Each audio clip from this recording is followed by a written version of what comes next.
Bismillahirrahmanirrahim. Assalamualaikum warahmatullahi wabarakatuh.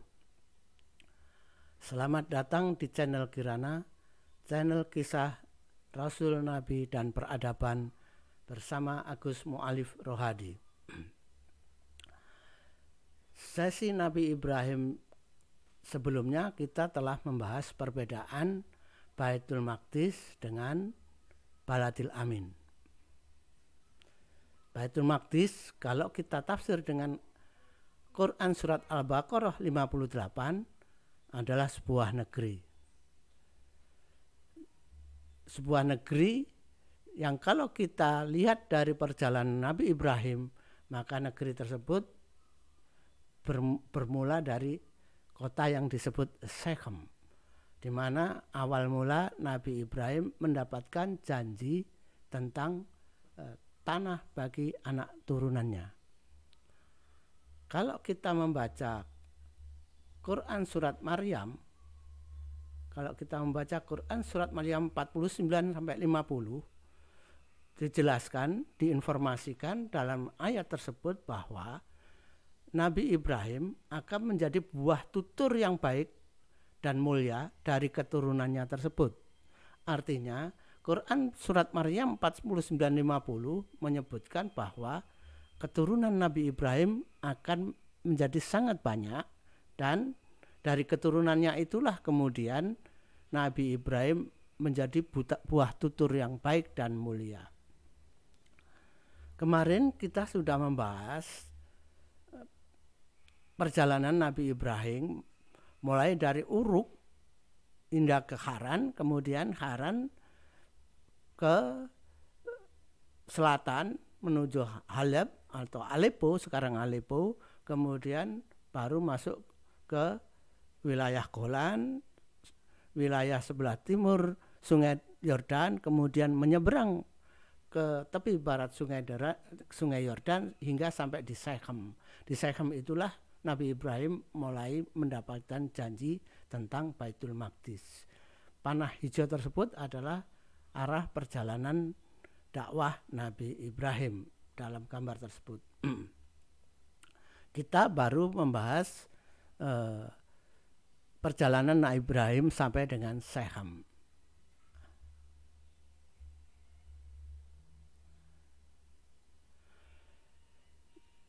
Pernyataan Quran pada surat Maryam 49-50 mengisyaratkan bahwa anak turun Nabi Ibrahim akan mendiami wilayah yang luas, yang akan membuat Nabi Ibrahim menjadi buah tutur yang baik dan mulia. Al-Quran juga menyebutkan bahwa perintah Allah kepada Nabi Musa dan Bani Israel agar keluar dari Mesir kemudian memasuki Baitul Maqdis. Maka masuk akal bila yang dimaksud Baitul Maqdis adalah suatu wilayah di tanah Kan'an yang diperuntukkan bagi keturunan Nabi Ibrahim yang berasal dari Ishak, kemudian Yakub, yang kemudian membentuk bangsa Israel.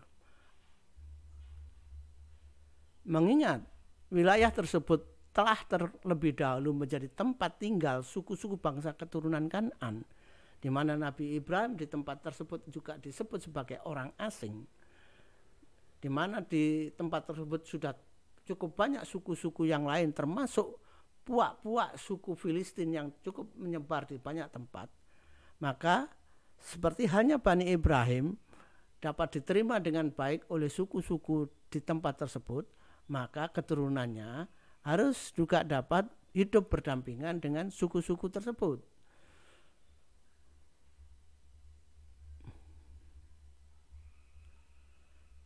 Kemarin kita juga sudah membahas tentang pembanding wilayah Baitul Maqdis, yaitu wilayah yang disebut Baladil Amin, yang dalam sejarah baik dalam Al-Quran maupun dalam kitab yang lainnya kita ketahui bahwa yang disebut Baladil Amin adalah keturunan Nabi Ibrahim dari Ismail, sedang Baitul Maqdis adalah untuk keturunan Nabi Ibrahim dari Ishak dan Yakub.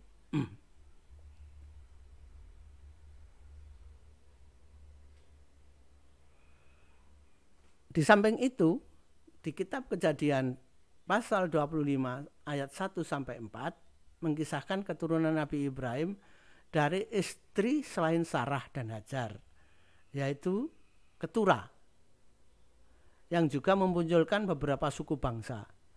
Nah, tapi untuk keturunan suku Ketura ini tidak ada janji kepada Nabi Ibrahim untuk tempat yang spesifik sebagaimana Baitul Maqdis maupun Balatil Amin. Ya.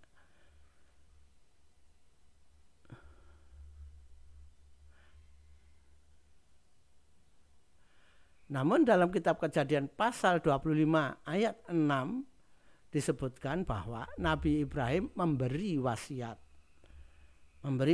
kepada keturunan Ketura, yaitu mereka berhak menempati wilayah sebelah timur Baitul Maqdis. Dengan demikian dapat diterjemahkan keturunan Ketura akan menempati wilayah timur Sungai Yordan. Salah satu keturunan Nabi Ibrahim dari Ketura adalah Midian, bernama Midian. Ada 6 anak ya. Dari Ketura ini Nabi Ibrahim mempunyai 6 orang anak. Salah satunya bernama Midian. Dari Midian inilah kemudian muncul suku Madian yang memang tempat kediamannya berada di wilayah timur Sungai Yordan.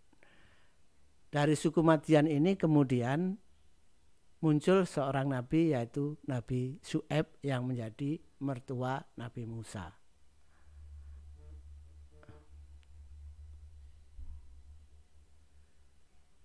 Perjalanan Nabi Ibrahim setelah dari Syechem ya, kemudian ke Luz dan Ai. Di sini di Luz dan Ai dapat janji lagi tentang Baitul Maqdis, kemudian akhirnya sampai kepada Hebron, dan di Hebron Nabi Ibrahim menetap cukup lama. Di Hebron juga mendapatkan janji lagi tentang Baitul Maqdis. Di Hebron cukup lama ya, hingga pada suatu saat ya, di Hebron terjadi peristiwa yang cukup membahayakan nyawa manusia. Ya. Setelah lama di Hebron hidup bersama suku-suku Kan'an lainnya di wilayah Hebron, Mamre Hebron. Kemudian suatu saat wilayah Kan'an kuno dilanda wabah yang mengancam nyawa manusia. Wabah ini menyerang pada wilayah yang cukup luas ya, sehingga terjadi arus pengungsi besar-besaran di wilayah tersebut, di wilayah Baitul Maqdis maupun Asia Kecil, bahkan di Asia Kecil itu berbondong-bondong menuju Mesir, termasuk Nabi Ibrahim, Sarah, Lot dan para pengikutnya juga menuju ke Mesir. Para ahli sejarah sepakat ya, peristiwa wabah besar yang terjadi di Asia kala itu terjadi pada sekitar tahun 2090 sebelum Masehi sampai dengan 2085 sebelum Masehi.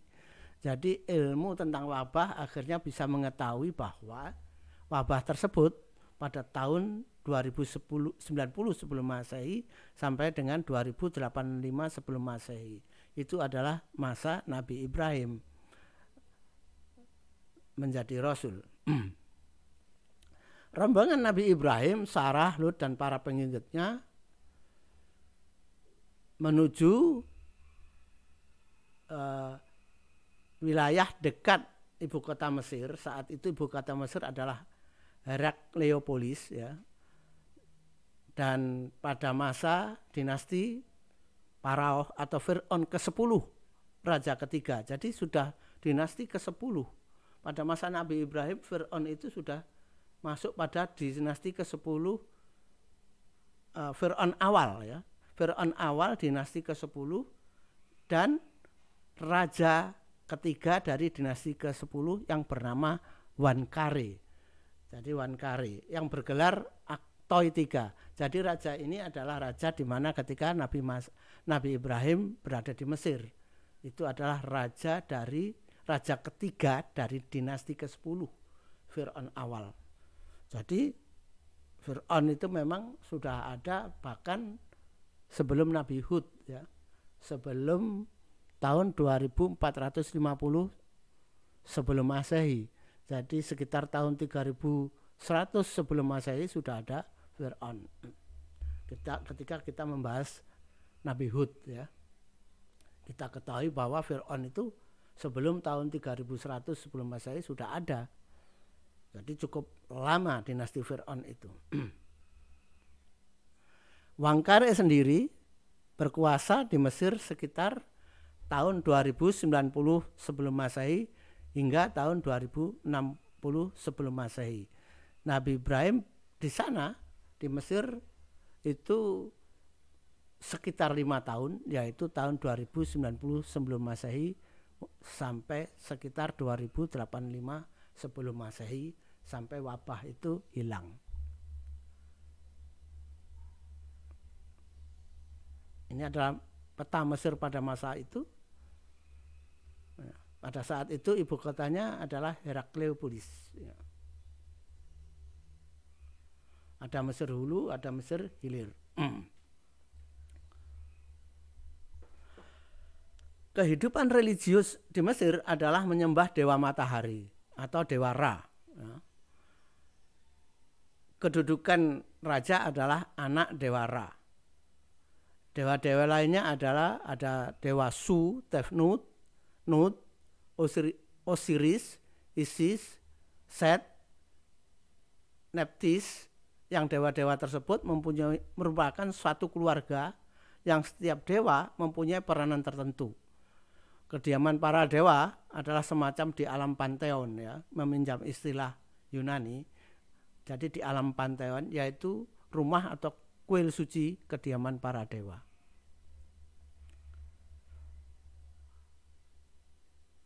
Saat itu negeri Mesir adalah negeri yang sudah maju, ya, sudah maju dibanding suku atau bangsa yang lain. Sebelumnya Uruk, tempat Nabi Ibrahim adalah negeri yang paling maju, tapi kemudian terpuruk, ya, yang dalam karena maksud jahatnya kepada Nabi Ibrahim kemudian dihukum oleh Allah.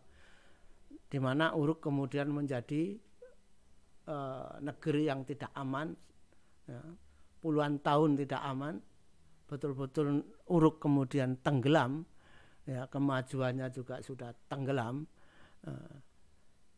sehingga kemudian negeri maju pada saat itu adalah negeri Mesir. Pada masa itu sudah ada piramida yang cukup besar, ya, yaitu piramida yang pertama kali dibangun oleh Raja Djoser namanya. Raja Djoser yang dibangun pada tahun 2630 sebelum Masehi sampai 2631 sebelum Masehi. Jadi piramida ini adalah piramida yang dibangun sebelum masa Nabi Hud. Meskipun sudah ada piramida itu, tapi Al-Quran menyebut pada masa itu, pada masa Nabi Hud, kota kaum Ad itu adalah kota yang paling maju. Ya. Ini adalah piramida Djoser. Bisa kita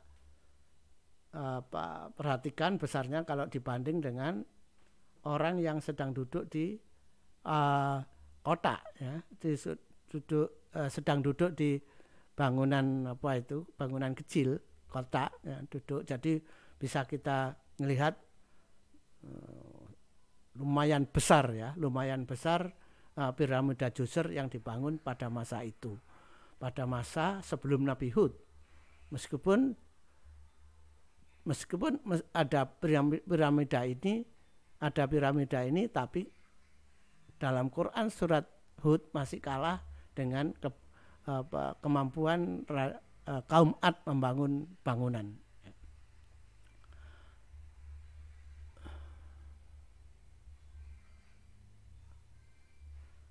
di Mesir ya, pada masa itu, pada masa Raja Wankare, ketika ada wabah di Asia, karena wabah tersebut kemudian banyak sekali orang-orang Asia yang mengungsi ke Mesir ya. Karena begitu banyaknya kemudian orang-orang Mesir ini menganggap suku-suku Asia adalah bangsa terbelakang yang liar ya. Yang liar dengan hidup berpindah-pindah tempat sesuai kebutuhan untuk mengembala ternak. Jadi dianggap suku nomaden yang tidak punya tempat tinggal yang tetap ya. Dan hidupnya liar ya. Yang dianggap mirip cara hidup buaya yang akan menerkam mangsanya apabila mangsanya terlihat lengah. Jadi pandangan orang Mesir terhadap suku Asia sangat rendah sekali pada masa itu. Tapi juga sekaligus menunjukkan bahwa peradaban Mesir pada masa itu adalah peradaban Mesir yang paling tinggi sehingga menganggap orang-orang Asia adalah orang-orang yang tidak sebanding dengan mereka, orang-orang yang rendah. Bahkan orang Mesir pada saat itu bersikap rasialis ya, bersikap rasialis terhadap suku-suku Asia.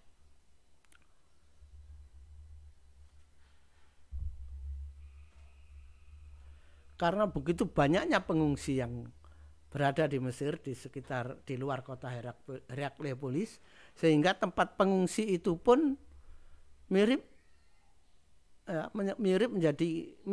sebuah kota ya, mirip sebuah kota karena banyaknya pengungsi di tempat itu. Di tempat yang cukup banyak orang tersebut, Nabi Ibrahim juga melakukan dakwahnya.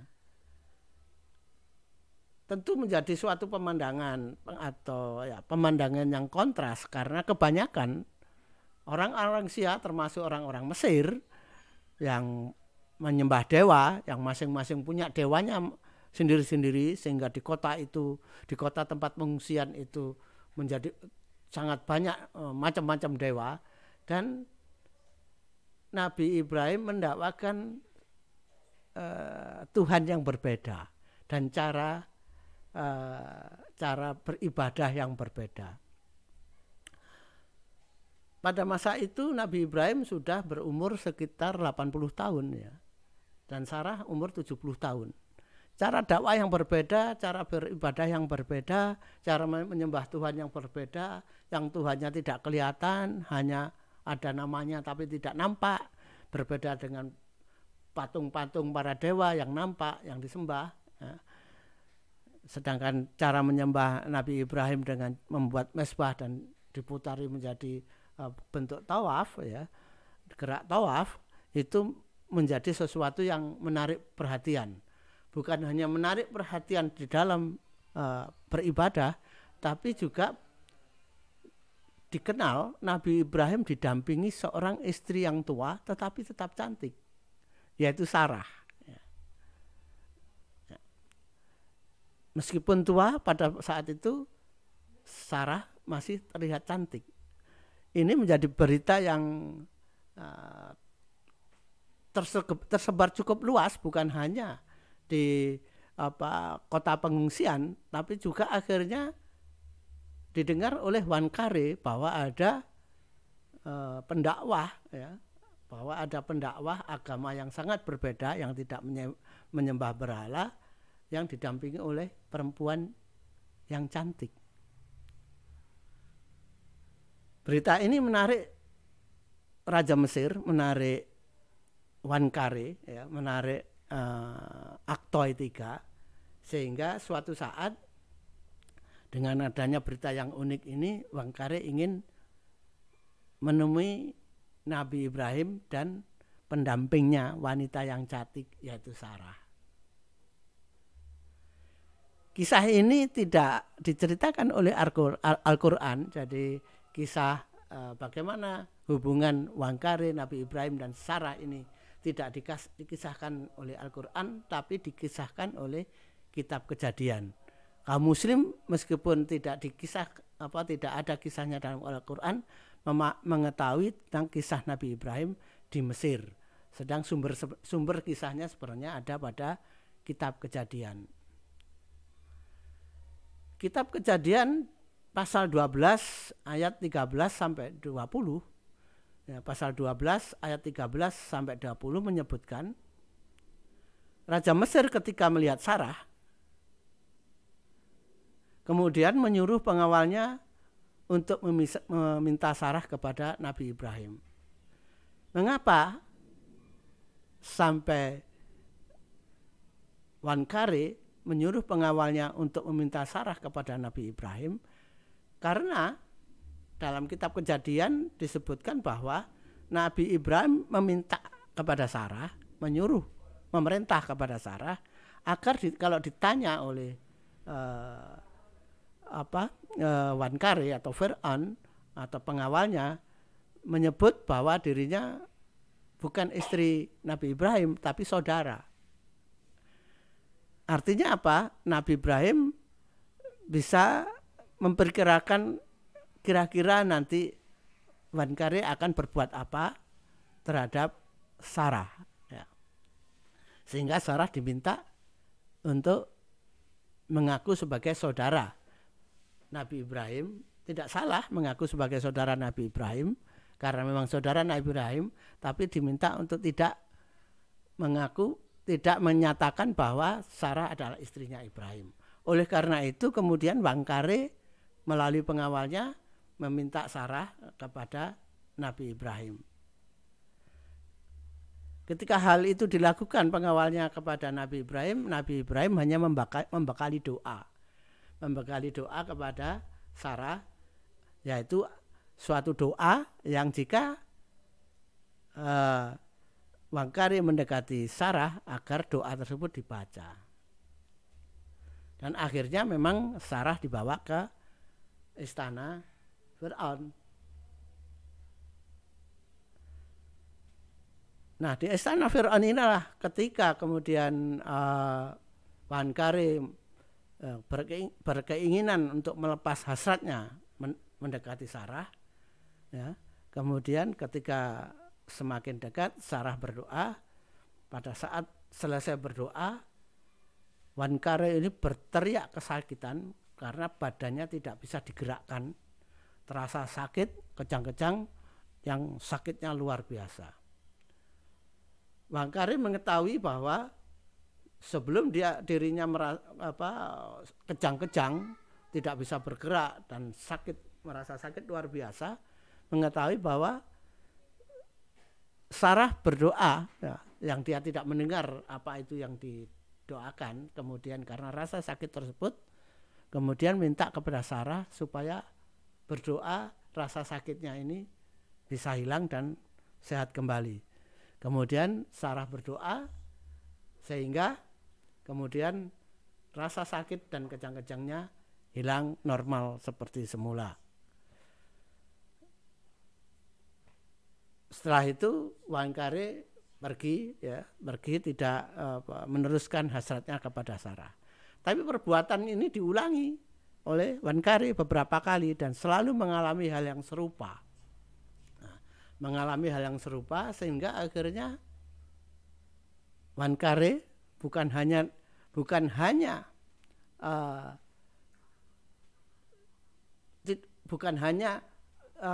dirinya saja yang ingin melepaskan hasrat, tapi karena ketidakmampuannya mendekati Sarah, bahkan Wankare mengumpulkan para imam dan orang-orang yang pandai di Mesir untuk bisa menaklukkan Sarah, ya. Untuk bisa menaklukkan Sarah. Tapi tidak ada yang mampu mendekati Sarah. Siapapun yang mendekati Sarah ketika dibacakan doa oleh Sarah mengalami hal yang sama yang seperti yang dialami oleh Wankare. Sehingga akhirnya tidak ada orang yang berani mendekati Sarah dengan maksud jelek, ya. Tidak ada yang berani mendekati Sarah dengan maksud jelek. Akhirnya Wankare menyerah, ya. Akhirnya Wangkari menyerah. Yang hal ini menunjukkan sebenarnya bahwa dewa-dewa Mesir ya, dikalahkan oleh Sarah. Ya. Kehidupan religius orang-orang Mesir dikalahkan oleh Sarah. Yang apabila hal ini menyebar, berita ini menyebar kepada rakyat Mesir, ini akan bisa membahayakan kedudukan Raja Mesir, bisa membahayakan kedudukan Wangkari sebagai Fir'aun, karena tidak mampu menundukkan Sarah. Bahkan para imam kuil Ra, dewa Ra juga tidak mampu mengalahkan Sarah, seorang wanita pendamping pendakwah yang juga tua, wanita tua pendamping dari pendakwah yang tua. Jadi ini akan menjadi aib yang besar bagi bangsa Mesir apabila berita itu sampai tersebar kepada rakyat Mesir. Akhirnya Wangkari membebaskan Sarah, dikembalikan kepada Nabi Ibrahim, bahkan diberi hadiah. Hadiahnya banyak, berupa binatang baik unta, lembu, domba, kambing, cukup banyak, dan seorang budak yang bernama budak wanita untuk Sarah yang bernama Hajar. Pemberian hadiah ini dengan syarat Sarah maupun Nabi Ibrahim segera kembali ke wilayahnya sendiri, pergi dari Mesir. Nah, itu terjadi pada tahun 2085 sebelum Masehi, ketika wabah sudah punah, wabahnya sudah tidak menjalar lagi, wabahnya telah hilang. Jadi Nabi Ibrahim di Mesir 5 tahun. Ya. Peristiwa terhadap Sarah ini terjadi pada tahun kelima. Bisa dianalisa bahwa peristiwa Sarah dengan Wangkari ini terjadi pada tahun kelima, yaitu pada tahun 2085 sebelum Masehi, karena wabahnya memang terjadi selama 5 tahun. Jadi kita bisa perkirakan bahwa setelah tahun 2085 Nabi Ibrahim kembali ke wilayah Baitul Maqdis.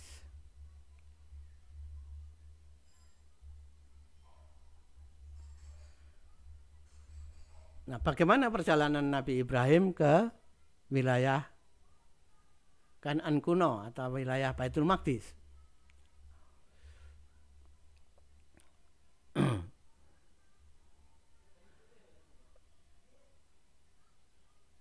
Nabi Ibrahim dan rombongannya bergerak menyusuri Sungai Nil ya, hingga sampai Delta Nil di wilayah sekitar Goshen atau Gosen, ya, Goshen atau Gosen. Kemudian berbelok ke timur menyusuri daratan yang tidak terlampau jauh dari garis pantai Mediterania.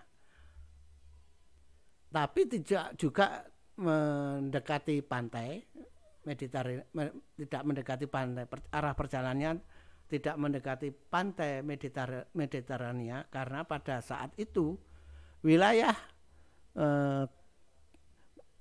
pantai utara Mesir itu menjadi tempat tinggal suku Filistin.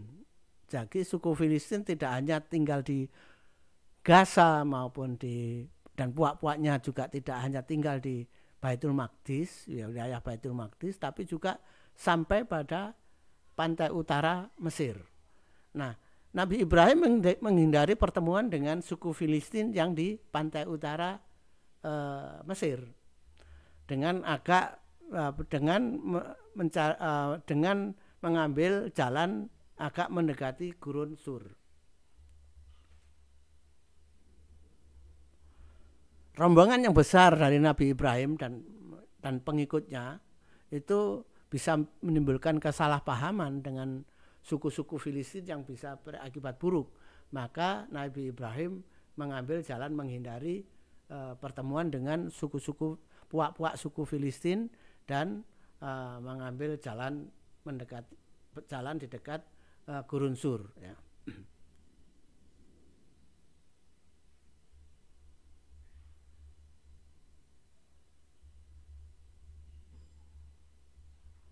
Nah, ini adalah perkiraan arah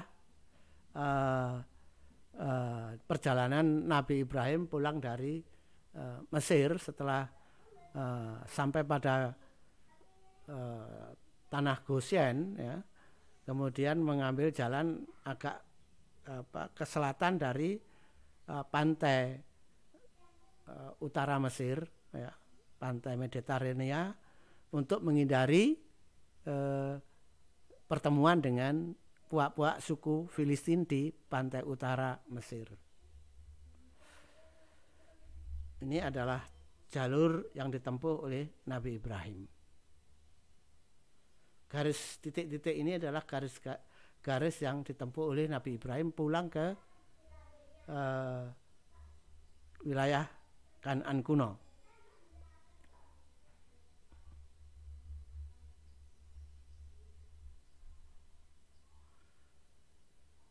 Ketika sampai di wilayah suku Kan'an, Nabi Ibrahim juga menghindari daratan Gaza. Ya, jadi agak ke selatan menuju ke timur dari Gaza. Ya. Kitab Kejadian pasal 13 ayat 1-2 menyebutkan rombongan Nabi Ibrahim akan masuk Baitul Maqdis melalui gurun Negev. Ya, melalui gurun Negev. Itu yang letaknya berada di selatan dan timur Gaza, ya. Dengan rombongan yang besar dan ternak cukup besar, ya, rombongan pengikut yang yang lumayan besar dan ternaknya pasti sangat banyak. Karena perjalanan panjang itu membutuhkan ternak cukup besar, ya, cukup besar. Jadi satu hari bisa nyembelih puluhan kambing, ya, puluhan kambing atau banyak unta, ya, untuk bisa dimakan oleh pengikut yang cukup banyak. Jadi bisa dibayangkan seberapa banyak ternak-ternak yang baik itu unta, kambing, domba, lembu, ya, yang dibawa oleh Nabi Ibrahim dan para pengikutnya. Kitab Kejadian pasal 21 ayat 1-18 mengkisahkan, ya, ketika Nabi Ibrahim masuk di gurun Negev, ya, memutuskan untuk tinggal cukup lama agar ternaknya dapat memperoleh makanan yang cukup. Jadi selama perjalanan itu sampai dengan gurun Negev, ternaknya tidak mempunyai kesempatan untuk diistirahatkan cukup lama agar dapat berkembang biak lagi, yang bunting bisa melahirkan, ada kesempatan melahirkan, sehingga akhirnya Nabi Ibrahim dan rombongan istirahat, mencari tempat di gurun Negev yang cukup luas sebagai tempat peristirahatan sementara sebelum menuju ke tempat tinggal semula, yaitu di Hebron. Akhirnya Nabi Ibrahim mendapatkan tempat itu ternyata berdekatan dengan puak suku Filistin. Tempat tersebut adalah bernama Gerar, ya, bernama Gerar. Ya. Di sini terjadi insiden dengan kepala suku lokal dari puak suku Filistin yang gelarnya adalah Abimelekh, ya, Abimelekh. Insidennya persis sama dengan yang dialami oleh Nabi Ibrahim di Mesir, yaitu Abimelekh tertarik kepada Sarah. Hal yang sama dilakukan oleh Nabi Ibrahim, perintah yang sama diberikan kepada Nabi Ibrahim kepada Sarah, ya. Sehingga akhirnya Abimelekh membawa Sarah ke tempat tinggalnya. Nah, tapi ketika di tempat tinggalnya terjadi sesuatu yang tidak seperti yang terjadi dengan Fir'aun, tetapi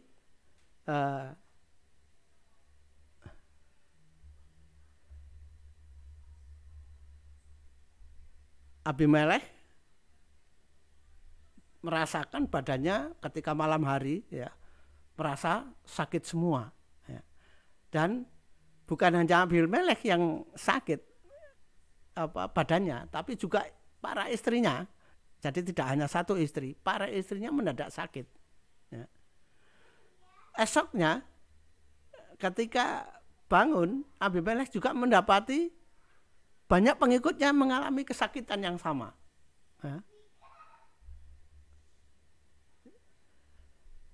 Melihat kenyataan seperti itu, kemudian buru-buru Abimelek mengembalikan Sarah kepada Ibrahim, kepada Nabi Ibrahim. Bahkan tidak hanya Abimelek yang mengantarkan Sarah dikembalikan kepada Nabi Ibrahim, tapi Abimelek juga mengajak penduduknya ya, mengajak seluruh warganya mengantarkan Sarah kembali kepada Nabi Ibrahim dengan membawa hadiah untuk Sarah. Ya, disebut dalam kitab Kejadian adalah 1000 shikal perak. Jadi ada yang cukup banyak ya, kambing dan domba ya. Jadi selain uang sebesar 1000 shikal perak, juga kambing dan domba. Nabi Ibrahim kemudian berdoa sehingga Abimelek dan para istrinya serta warganya yang sakit, yang sedang kesakitan itu sembuh kembali. Jadi ada sedikit perbedaan dengan Kejadian Mesir. Kalau yang dengan peristiwa dengan puak suku Filistin yang dipimpin oleh Abimelek ini, Nabi Ibrahim yang mendoakan agar Abimelek yang merasa sakit, para istrinya juga sakit, bahkan para warganya sakit, didoakan oleh Nabi Ibrahim kesembuhannya sehingga akhirnya sembuh. Dengan kejadian itu kekayaan Nabi Ibrahim juga bertambah karena dapat hadiah uang cukup besar maupun hadiah kambing dan domba. Abimelek juga mempersilahkan Nabi Ibrahim menetap ya, di wilayah itu dan kemudian membuat kesepakatan tentang batas-batas wilayah yang bisa ditempati oleh Nabi Ibrahim. Ya. Kesepakatan itu disebut kesepakatan 7 sumur sumpah ya. Dalam kitab Kejadian pasal 21 ayat 28 sampai 34 disebut bahwa kesepakatan tersebut adalah kesepakatan sumpah 7 sumur ya. Sumpah 7 sumur. Yang 7 sumur itu 7 sumur itu dalam bahasa Ibrani disebut bir sefa. Bir sumur sefa 7. Jadi 7 buah sumur, di mana 7 buah sumur ini menjadi batas wilayah yang boleh didiami oleh Nabi Ibrahim dan pengikutnya, serta untuk mengembalakan ternak Nabi Ibrahim dan ternak para pengikutnya. Sekarang Berseba itu telah menjadi kota yang sangat besar di Gurun Negev. Jadi Berseba adalah juga menjadi salah satu tempat ya, menjadi batas, bahkan kalau melihat sejarah sampai dengan saat ini, Berseba adalah bisa dikatakan sebagai kota perbatasan di Baitul Maqdis, yaitu kota Berseba, kota yang terbentuk dari perjanjian Nabi Ibrahim dengan suku Filistin yang dipimpin oleh Abimelek. Ya, itu adalah fakta sejarahnya sampai sekarang adalah demikian. Saya kira saat ini kita cukupkan sampai Nabi Ibrahim mendapatkan wilayah yang diperoleh dengan perjanjian dengan suku Filistin yang kemudian menjadi kota Berseba. Jadi sekali lagi tempat tersebut diperoleh dengan sebuah perjanjian, yaitu perjanjian 7 sumur sumpah atau perjanjian Beerseba, dan akhirnya Beerseba menjadi sebuah kota. Beerseba menjadi nama sebuah kota. Demikian, mudah-mudahan bermanfaat. Billahi taufiq wal hidayah. Wassalamualaikum warahmatullahi wabarakatuh.